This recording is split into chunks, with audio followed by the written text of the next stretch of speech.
Welcome, King Goy back again, and we've got an update on the worm bin. So I've done basically nothing to this besides give it a couple of feeds since the last video, and just to show you guys how, check it out, it's just, you know, dense pockets of worms, and this is mostly castings. I haven't taken out, as you can see, most of it just, I mean, that's stopped being this thing a couple months ago. And look what you're left with. You know, all the husks from most of the fruits,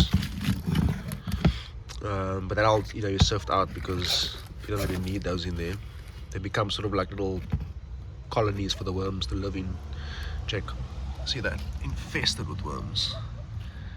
That's why I like them, because they have got a purpose. But yeah, like stuff like this, pips, check, it's probably going to be full of worms. Mr. Farmer Frank came to join us. Good old Farmer Frank.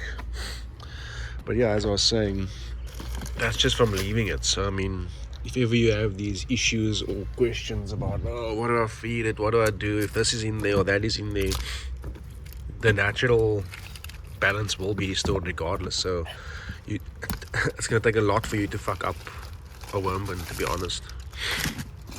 It's almost impossible. Check that, little avos. Little avocados. I'll just take those out and plant them, why not? See what happens.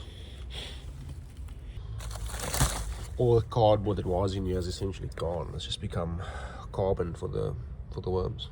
And I mean, I did check, all three of these are just totally full of castings. Let me see if I can show you. Is it? Wow.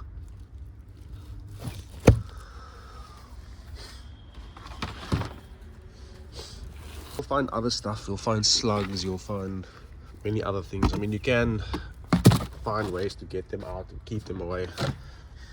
But the point is, I just showed you what doing nothing will do, you know? It's the light cover. That's about it. Take these avos and plant them. That's probably a good idea. Yeah. You can see they want to. Something wants to happen.